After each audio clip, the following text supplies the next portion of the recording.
Oriọmanụ asị nkachi tata bụ orie ritere anyị ihe ọma, ka mmụọ niile na-anara àjà nara oke na orie nara ayịyọ na àjà niile anyị ga-achụ n'ụbọchị taa. Asịrị m na anyị ga-ejere obodo nara obodo, asị m na akakaka anyị ama anyị, ejiji anyị ama anyị, asịrị m na anyị ga-eri okporo ụzọ ekpe na okporo ụzọ ahụ eri anyị ekpe. Asị m ọfọ tiwo ndị ajọ mmadụ, ala tiwo ndị ilo. Asị m na anyị ga-azụ ka afịa, anyị ama ana ka afịa. Asị m onye chụba anyị ya daa. Asị m onye si anyị nwụọ onye anwụọ ka anyị jee akwụ ya. Asị m na onye si na akwụ anyị ama acha mpama ya bara nke ya. Asị m onye fụrụ anyị lụta nwa ya nwụrụ anwụ ọzọ ya anwụ. Asị m ebe bere ugobere nke si ibi ebe na ya gosi ebe ọ ya ebe. Ọ bụrụ na o gosiri ebe ọ ya ebe, asị m nkwukwa ya, ọ ihe m kwuru. Asị m na ọmaka ga-emere onye ọbụla na-ege unu m, si na unu ga-adị ogologo ndụ na ihe ọbụla bụ ọchịchị obi gị na ọ ga-eru gị aka, na ị ga-enwe ndụ, na ị ga-apụta ihe, maka na ada ụka ibe na ọ na-agụ akwa. Ise. Aka m bụkwa onye nke gị, Ugochi tubelu Oraifite, Nwa Adama. Anyị na-abụ alụ. Abụ m nnukwu onye ụkọchukwu na Ugochi tubelu n'ọdịnala temple, nnukwu onye nchụaja. Anyị na-agba afa miri emi, lụkwazi ọrụ mmụọ dị iche iche.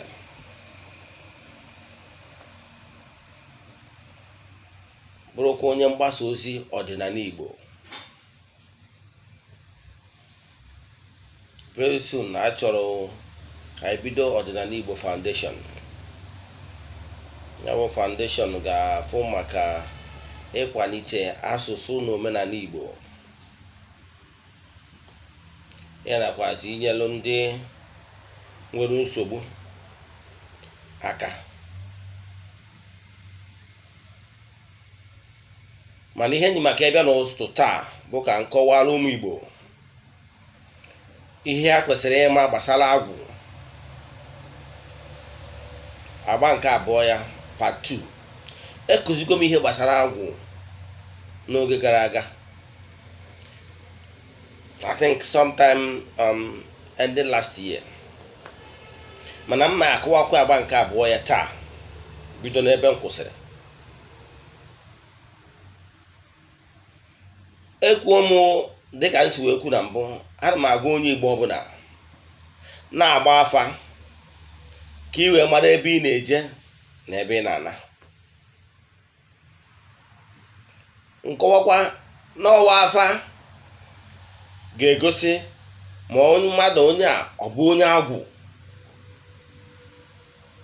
and agwụ nwere level by level.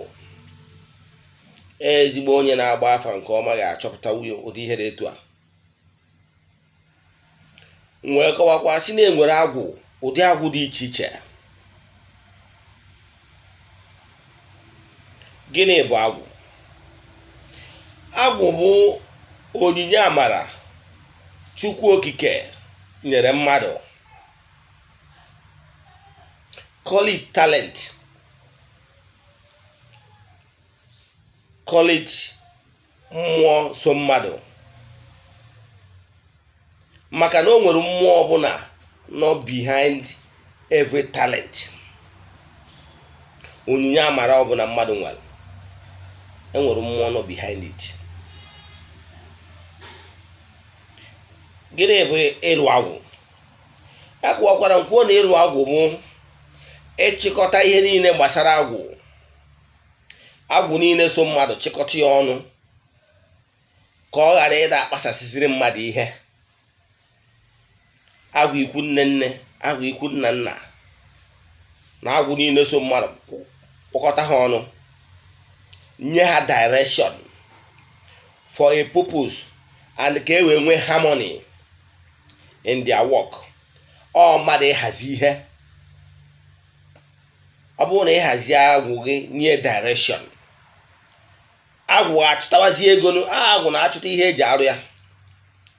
Ịnọzie nọ igboro agwụ ihe, agwụ na-achụta ihe.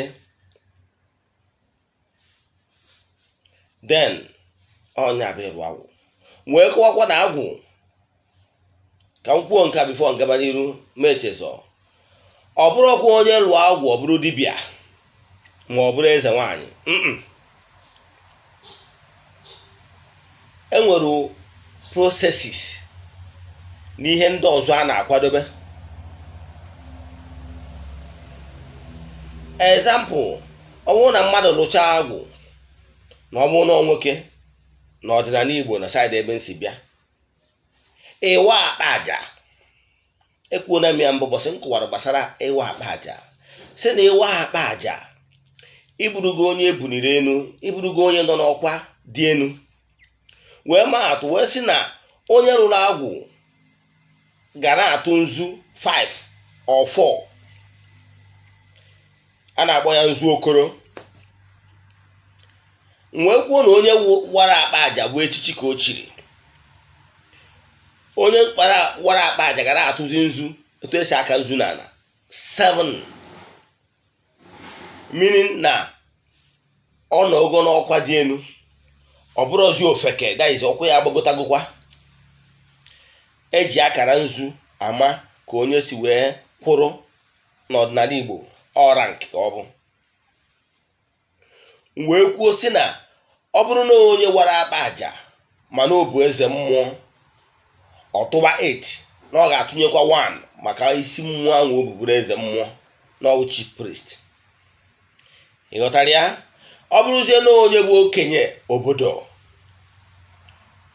ọ bụrụ na obodo mba Oraifite na ana edo, onye bụ okenye anyị na village as a whole dị over 110 years officially. Nyanwa na-efe ana ezumere. Ọ bịa n'ịtụ nzu, onye sọrọ ya na ọtụ more than 10. Ị ghọtara ya? Maka na ọnya na-efe ana, enwere ebe a dọrọ ana obodo. Nneji nke a iche. Mana enyi wee kọwara ihe wa akpa aja, ka ịghọta na akpa aja na mmadụ wa akpa aja na ọkago onye lụrụ agwụ nkịtị n'ọnụ na ọdịnala rankin. Ụbọchị ị na-awa akpa aja, ị na-awa akpa aja, ụbọchị a ka a na-ekonye gị akpa. Ndị dibịa na-eko n'akụkụ na-ekonye gị akpa eji achụ aja. Maka na asị na ochie dibịa chụọ aja, ọ dịka were nye ndị mmụọ na ka ekonye gị akpa. Ụbọchị a ka ya asị na ụbọchị a na-echi mmadụ dibịa. Nke a ofu. Nke ọzọ m chọrọ ịkọwa na ya bụ ụbọchị a ka a ga-akanye gị ihe niile. Ụbọchị ị na-awa akpa aja, n'ihi ya ifu eziokwu n'ihi ekwuride eziokwu etu o si wee dị. Nke ofu. Mana ihe ndị wee kwubu ya bụ na ọ bụrụ onye lụọ agwụ ọ bụrụ dibịa. Ịtago ụdị ihe anyị na-afụ na soshal midia. Ịtago onye nwere ike ọ bụrụ na ọ rụbere agwụ ọ bụrụ dibịa. Na soshal midia na-akụzi so many things. Nke wụ isiokwu na ụfọdụ ya na-akụzi ihe ọtụ ndị mmadụ na-eti ndị mmadụ na nsogbu, na-enwe na-agwa ndị mmadụ. O nwere ihe a na-akpọ ịgbaji ọsọ agwụ n'ọdịnala Igbo. O nwere ụbọchị mpụta afọ ofu onye na-akụzi na sị na mmadụ lụọ na agwụ ọ bụrụ dibịa. In fact, na onye idiri ije gbaa odibo. Ihe a na-akpọ origbo odibo n'ọdịnala Igbo language, ihe a na-akpọ ya mmadụ ịgba ọsọ agwụ. Mmadụ ịgbaji ọsọ agwụ na be dibịa ndị Kianụ. Ma remember, echi ịgbaji ọsọ agwụ, gbajekwa ọsọ agwụ na aka dibịa ma ihe ọ na-eme. Dibịa dị successful na dibịa ọ na-eme. Ka ị wee nwee ike mụta ihe ndị anwa merie ihe ndị anwa merie o ji dị successful. Ọ dị mwute na social media everybody nwere ike claim na ya bụ dibịa.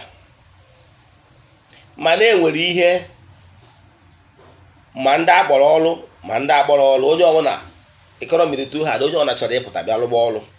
Ma ndị na-alụbụ n'ụzọ ekpere alụkọta n'ụzọ ekpere, afọ na ministry adị akwụtazi ụgwọ, ha divert ya si na ha alụwa ọdịnala. ihe ndị a niile abụrụ ya.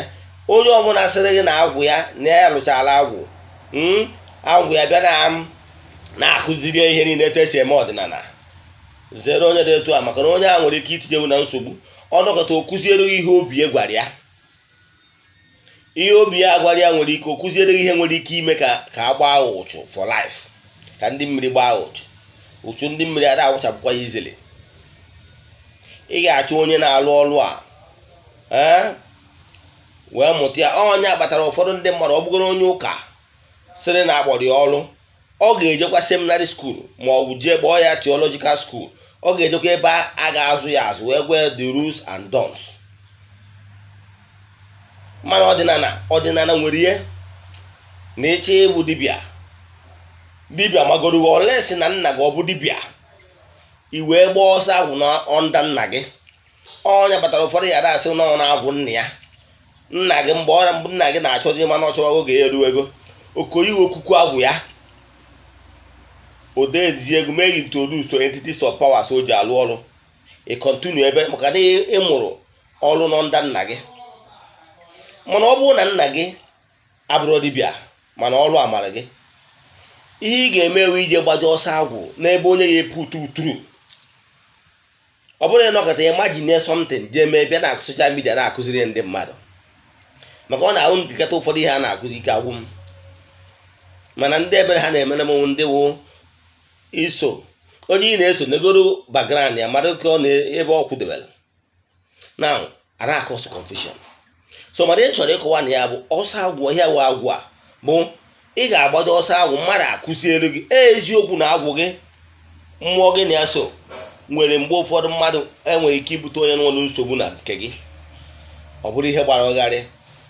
Ị nwere ike ịnakpụ ụla agwụ abịa gwa gị sị gị na ọya onye a na-ewute gị so much, ngwa gị mee nka maka ọdịmma onye anwa. Yes, agwụ nwere ike imienụ, agwụ na-apụ apụ. Mana na ọ bụrụ na agwụ gị ga-akụziri day to day of ọdịnala.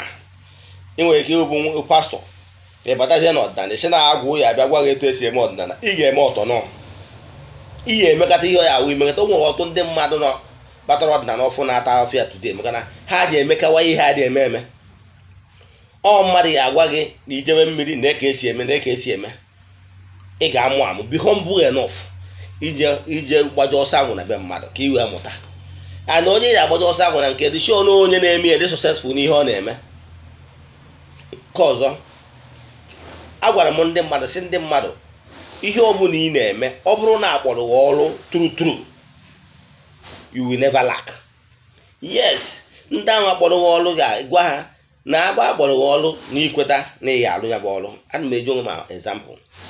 Kpọọ m ọrụ, yes, na mma alụ ọrụ a n'obi ọma niile, mana mma alụ nke ụbịam. Akwụkwọ nsọ ha kwuru na onye ọbụla na ihe nke ị na-eri 3 square meal na a ga-enyerịrị nri nke ụbọchị. Nri nke ụbọchị bụ compulsory. Therefore, ọ bụrụ na akpọrọ gị ọrụ mana nri nke ụbọchị nyere gị, ị nwere ike ịnerekwa ma ị na-azụghịkwa n'ụkwụ ma ọgwụkwa na-akpọrọ gị eziokwu ka ọgụ akpọrọ onwe, maka onwe ndị ji aka ha kpọọ onwe ha maka ihe kọndishọn. Ka m kọwara gị ihe bụ agwụ. Agwụ bụ mmụọ onyinye amara Chineke. Achọrọ m iyuzu langweji ya aghọta, achọrọ m iyuzu langweji ga-adịtụ teknikal. Onyinye amara so mmadụ na agwụ na mmụọ suenu, maka dịka anyị si wee kwu na o nwere mmụọ dị na behind any onyinye amara. So mgbe ọ na m kwuru na onyinye amara so mmadụ, mara na onyinye amara so mmadụ na mmụọ suenu, ọnya ka a na-ankọ ụbọchị a na-alụ agwụ.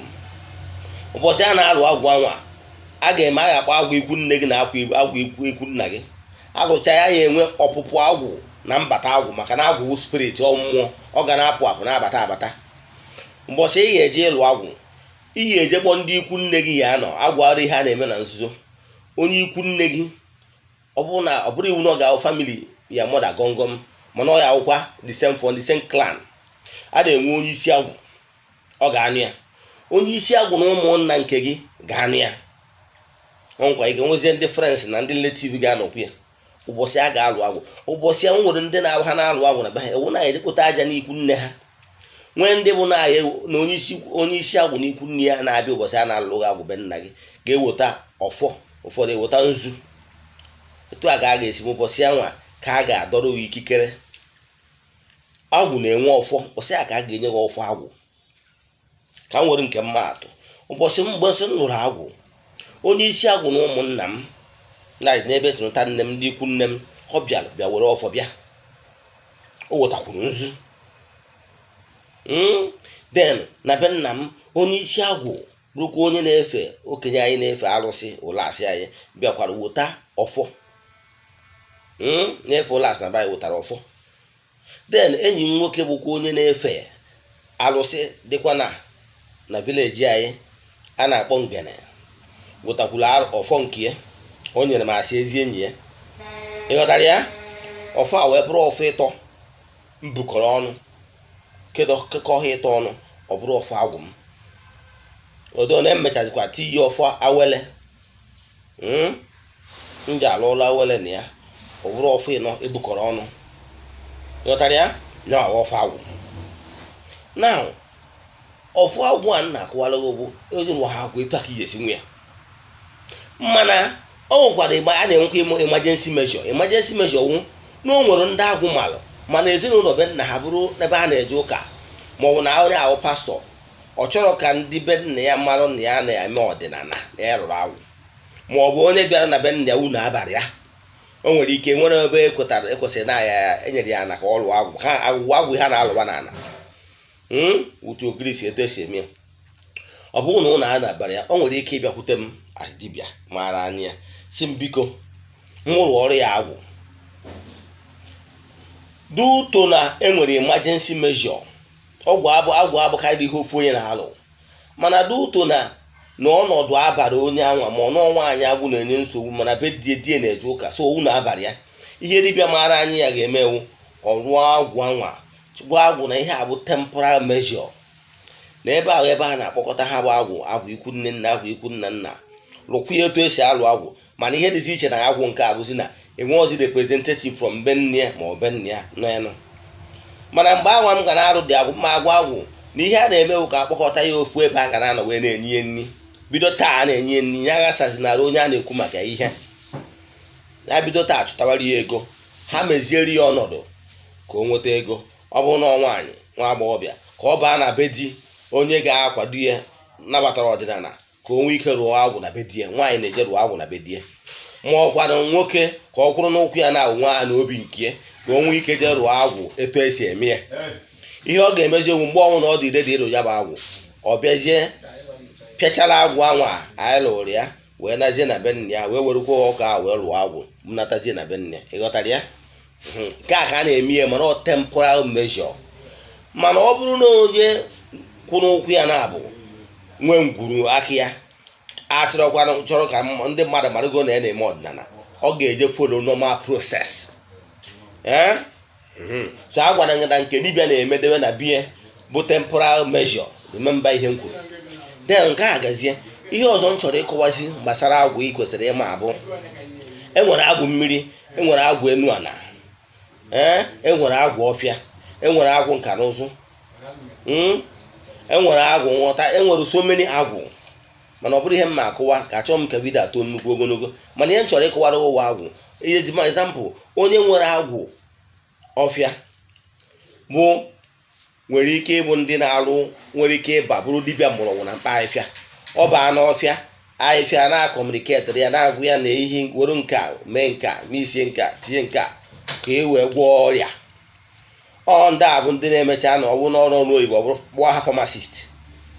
Mana enwere ndị ọgwụ agwụ malụ, ọ bụrụ ọgwụ ide esi mgbọrọgwụ na mkpa ahịhịa. Onye na-eto ahụ egburu ọya bịa na mbie, agwụ ya agwa ya ahịfịa na ahịfịa ọya eweta wee siere gị ọgwụ, nye gị ọgwụ, ịṅụcha ọgwụ anyị nwere onwe gị. Dibịa mgbọrọgwụ na mkpa ahịfịa. Nwee ndị dibịa bụ na nke ha bụ dibịa nka na ụzụ. Dibịa nka na ụzụ, onye a nwere ike ịbụ an architect. O nwere ike ọpụta nyegoro esi design ọrụ ụlọ, ọ ya alụ gị, ọ na-agbuo na nrọ, agwụ ya abịa gosi ụdị dị wonderful design. O design cha ya, secha ya na akwụkwọ wetara gị, hey, ụlọ nke a wonderful. Ọ bụrụ creative, that is, ọ na-ekreti ihe. ọ bụrụ na welder ọ na-arụ that welder ọ na-create new design na doors and gate. Agwụ ka ọ bụ. Enwere agwụ azụmahịa, take it or leave it. Anyị mana Dangote is a genius n'ihe gbasara business. Enwekwara ndị ọzọkwazi ndị ọbara uri gbawa afọ ha na Igbo ụkwa genius na business, is a business magnet. Agwụ afịa gịnị ya adị agba aka, ọ gbọsagoro pure water ole leta ego, ọ kpọsa nsị nke ya nọ na-achụ ijija nwere ele nke agwụ. Ọ dakpụ ụla enye business format, gwa ya ahịa nke ga-aba, that is mathematics ye na ahịa dị egwu. O bute afịa na-azụ, mathematics ye ga-adị ka asị na ọma mgbe ahịa na-acha ịkọ, mara mgbe ahịa na-acha itinye ego ya agba ya dụrụ agwụ ya. So etu a ka esi wee nwee agwụ. Enwere agwụ ndị amụma, nwa agwụ ndị na-afụ ụzọ. Na mgbe gboo enwere ndị na-akụ amụma, na mgbe gboo na be anyị na Oraifite, yes, enwere ndị anọkọta na-akụ amụma, bụ na mma na-akụ amụma.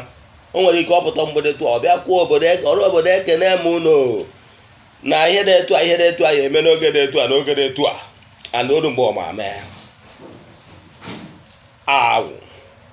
Enwere agwụ ndị ya bụ ịnọrọ etu a n'ezi ozi. Example na m chọrọ ịgbara mmadụ afa, o nwere onye ya wepụta ọbịa na nke m nọ n'ugbo afa, ọgwụ na m anọ n'ugbo afa nnọrụ ozi gbasara onye ahụ abịa, mana dụtọ na onye ahụ abịago ka ị gbara ya afa, izife ya ozi ute ata agbaghị afọ ya dị satisfied. So dị afọ ịya aka akwụkwọ mkpụrụ afa. Ịghọtara ya? Nke a ofu.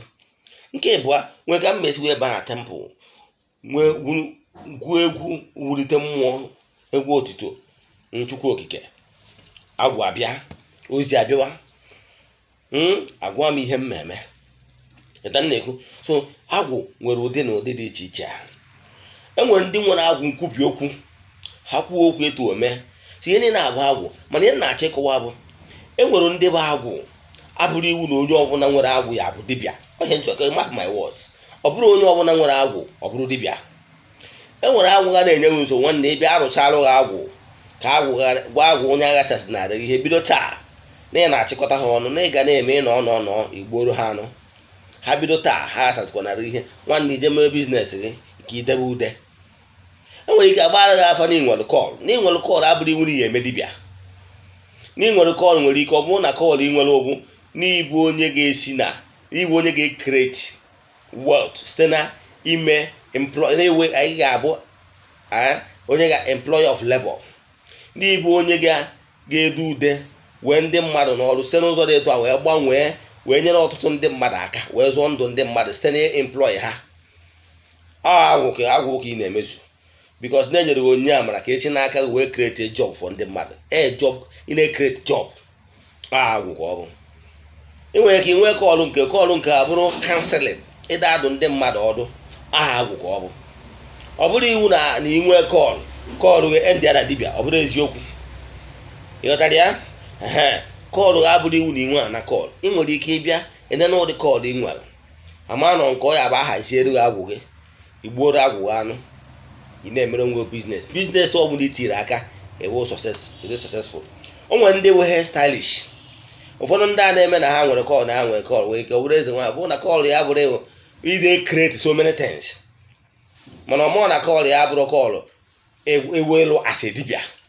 Kọlụ ịbụ dibịa onye na-agwọ ọrịa, dọkịta dị iche na kọlụ. Ọ bụrụ na onye wee hair stylish, o nwere ike na shop ya ka ọ ya nọ na-enweta new design. Ịma ọ na side isi niile a na-eme nwa na ọ mmadụ kreetiri ya, o nwere onye ya ọ na-agbaghị isi a ọzọ na-agbata ya n'obi ihe ọ ya eme, o design nche ọ pụọ si n'isi nke a dị wonderful. Ọ kọlụ ka ọ wee mara. Mana ihe ga-eji m na-achọ ịgwa onye na-ege ntị gị, yes, gị nwanne ndị vidiyo, ọ bụrụ na na-akpọrọ kọlụ mana ị na-arụda kọlụ anwa ụbịam, ị na-eriwu nri ọnụ, ị na-ejigharị ụgwọ, nwanne na-enekwa ma akpọrọ kọlụ ebe ị nọ n'ihu ọrụ ka ị nọ.